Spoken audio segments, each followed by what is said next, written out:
fear of the woods and outside was not always a part of who I am. My father, Zach, and I would plan long weekends of camping out in the national forests of Washington state. He was an avid outdoorsman and frequently spent time in the woods when he was in his youth. It was on one weekend that all of this changed, and I vowed never to go into the forest again. My dad and I spent the morning loading up the truck with all sorts of supplies we would need for a 2-day camping trip. We preferred hiking off trail and always loaded our packs prepared for the wilderness. Tent, sleeping bag, food, water, and all of the essentials you would expect. My dad, in addition to his pack load, always brought a pistol with him. This was sometimes frowned upon by hikers, but he, maybe out of paranoia of being a dad, always wanted to keep his daughter safe. The drive out to the national forest roads that connected to the trailheads we would start on was uneventful. I gazed lazily out the car window, taking in the lush greenery that permeates the Washington landscape. The day was overcast like most days, with rain anticipated for the weekend. That didn't bother us, though. We pushed forward on our hikes and camping regardless of the weather. We parked the car and began unloading the truck, double-checking our packs that all of our supplies were accounted for. We then set out for the main trailhead. The dirt of the main trail was heavily packed, with the occasional tree root jutting out into the trail. There was not much sun poking through the large pines, so we were quietly thankful for the thermal garments we typically wore when hiking during inclement weather. Our goal was an offshoot from the main trail, a less traveled path that forked uphill and into a denser portion of the woods. We found it easily, having studied the map ahead of time, and began our trek uphill. The section of forest felt strange, almost immediately. Animals and birds were quieter than usual. The dirt and rock of the trail was less packed than the main one, which ground under our hiking boots. The sounds of our footsteps noticeable even to us as we pushed into the dense foliage of the trees, almost resisting our path into the deeper woods. We crested a hill about 300 feet from the main trail and saw that the path began to slope downward and continue to narrow into overgrown greenery. The light in this section of the forest was much more filtered than the main path. Adding the overcast weather, it felt more like late evening than midday with the amount of light we were working with. We started down this slope without concern when my dad stopped suddenly. Looking into the trees, he raised a finger and pointed. "Haley, look at that." I moved up to where he was standing and looking into the trees. I didn't see anything unusual at first, but then realized there were buildings that could be seen in the dense trees. "Dad, what is that? Are those houses?" "Dunno. Let's check it out." He stepped off the main path and started to work his way through the branches and undergrowth toward the structures. I followed, letting him carve a path that I could easily follow. As we got closer, it was apparent that the buildings, while still standing, were subject to many of the elements of a heavily forested environment in the Washington area. Moss pushed shingles out at odd angles, and in general, the lumber used for the siding of these houses had grown the dark, mildewy brown that typically inflicts houses in the area that aren't properly maintained. The glass of the windows, for those frames that still had glass in them, was fogged and cracked, impossible to see through. My dad approached one of them and looked through one of the broken window frames. "Looks abandoned. There's still stuff in here. Take a look, Haley." Glancing into the cabin, it was clear the forest had been working on taking back the ground the building stood on. The floor was slicked green with algae, and the wood inside looked and smelled rotten. There were small trinkets, though, as if someone had even lived here at some point, but left in a hurry. A table stood in the center of the cabin that had moldy dishware placed out for mealtime. We moved around to the front of the structure where, to our surprise, there was a fairly well-kept clearing in the center. Curiosity overwhelming us, we proceeded forward to the center where you might expect a seating area or campfire. We stepped into the clearing between the buildings and found that the center of it contained a structure that seemed almost religious in nature. There stood a triangular object, like two A-frames made of branches set perpendicular to one another, making a symmetrical pyramid. Also, there were skillfully positioned pebbles in a ring around the center structure. Transfixed by the oddity of this sight, I tripped over a raised root in the ground and fell forward into the pseudo-religious artifact. I braced myself for the fall to the ground, landing on my arm but scattering all of the circular stones in all directions away from me. "You okay?" My dad rushed forward and helped me up. My arm, and maybe my pride a little bit, were aching as I straightened up. While I was busy brushing the dust and dirt off my jacket, I noticed something moving off in the forest on the opposite side of where we entered the center of the buildings. What was that? Looking around to see what I was talking about, my dad said, "What was what?" I pointed into the woods where I had seen movement. My dad looked, fixed on the spot where I was pointing. Unnervingly, a man stepped out from behind the tree and stood staring at us. His hair and beard were long and unkempt, and his clothing looked ragged. Nothing about his appearance gave me comfort. The fact that he just sort of revealed himself instead of staying hidden gave me a chilling feeling. Hello? My dad called, almost awkwardly, to the man who just sort of jumped out from behind a tree. "Hello, can you hear me?" Again, the man stood there, saying nothing. In that moment, two more figures stepped out from trees a little further back. It was harder to see their exact features, but they looked as ragged and unwelcoming as the first man. My dad turned to me and motioned that it was time to leave. "Let's go. I don't like this." We started to back up and step out of the center ring of the cabins. As we reached the tree line, we saw the three men start running straight to where we were standing. "Run, now!" My dad and I started sprinting into the woods in the direction we'd thought we'd come from. This was hard work with all of the gear in our packs. After about 4, maybe 500 feet, he turned quickly and got behind a large old-growth tree. I did the same and we knelt down, panting for a moment. Looking around the large tree trunk, I didn't see anyone following us. However, it was next to impossible to be certain, what with the density of the forest. I took a sip from my canteen of water, and my dad pulled out his compass. "We ran straight back to the trail, right? I'd have thought we'd have reached it by now." He pulled out the map we used to find this location and started to plan our next steps. He motioned for me to follow, and we began moving through the forest again.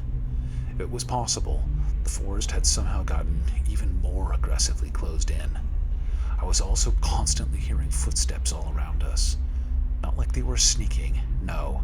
They were intentionally being loud, making sure we knew they were out there. That wasn't the creepiest part about it, though. There was laughing, maybe more like giggling, coming through the leaves of the trees. My dad was starting to look frantic. He kept making odd turns and adjustments to our course. "Dad, is everything okay?"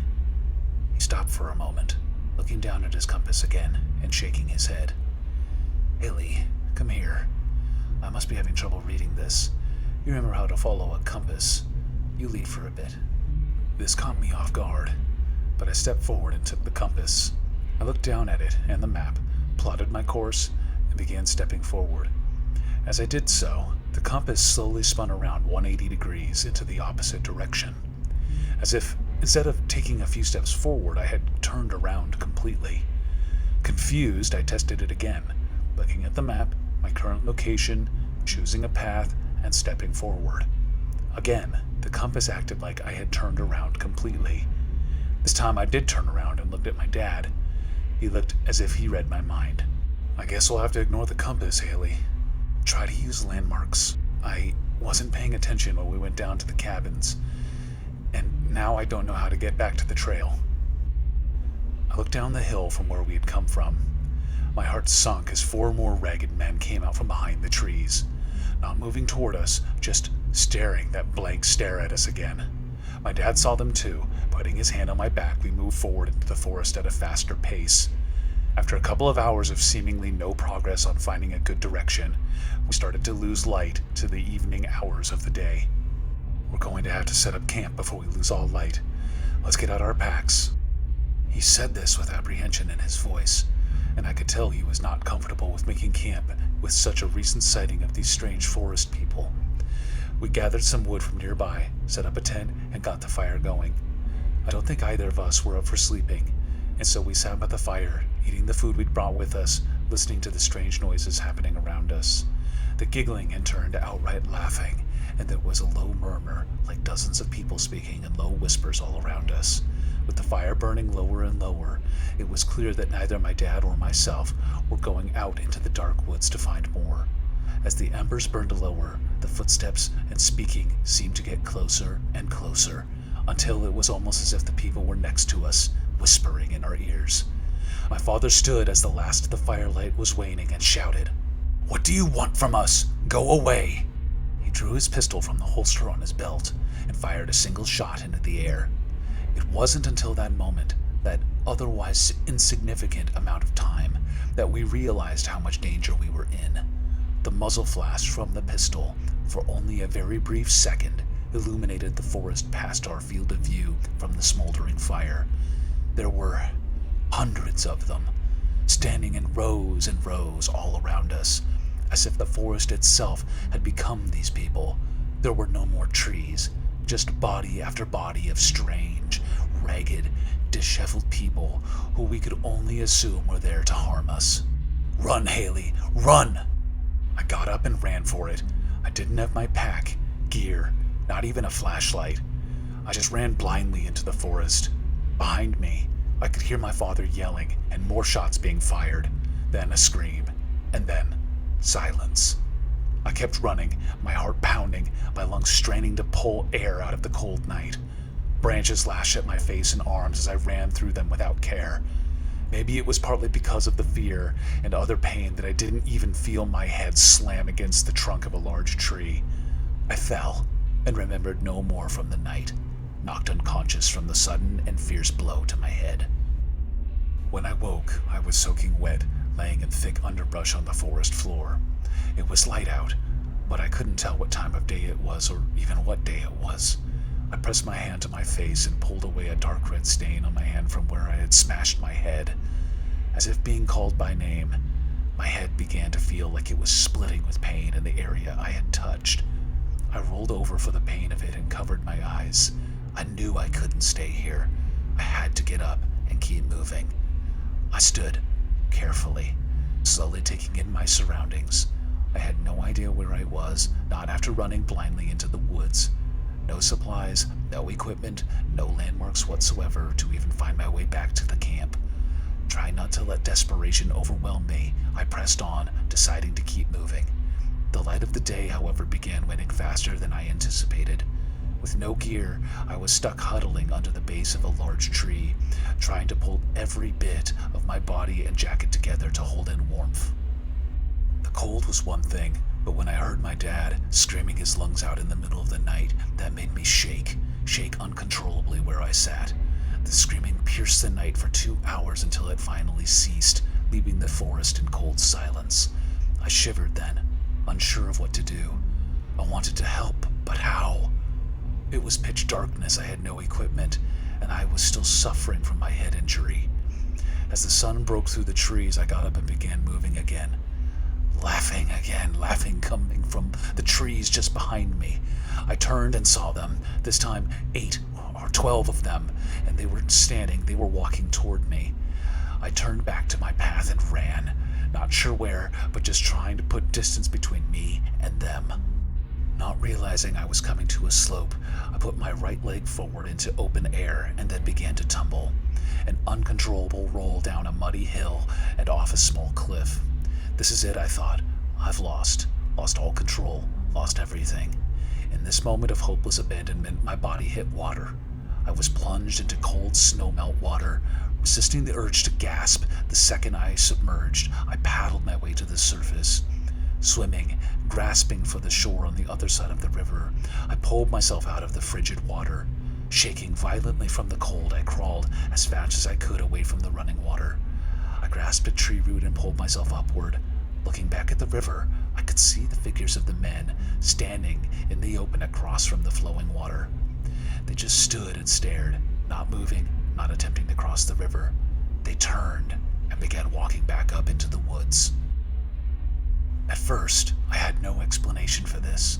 Why have they left me alone? Standing up, I walked slowly past the tree I had pulled myself up from. I immediately noticed that the trees on this side of the river were far more dispersed. Not 100 more feet into the woods, I saw the bright-colored canvas of camper tents. I had, miraculously, stumbled into a dispersed campground in the National Forest Park. Campers were sitting by fires, cooking up breakfast in the morning. As I approached, several of them gasped and then ran over to assist. Before I could get a word out, Good Samaritans from multiple campsites covered me in blankets and were making me plates of food. Park rangers were also there very quickly and took down my story with a mixture of interest and disbelief. A search party was organized by the afternoon to look for my dad. I couldn't bring myself to participate, go back into those woods. They never found any trace of him. They never found any trace of anyone. After a week, they called off the search, and I was questioned further on my involvement with my dad's disappearance. There wasn't anything else to say. I write this to warn others. Be careful in the woods. There are people out there, and not all of them are there to explore, hunt, or camp. Protect yourself, and always stay vigilant.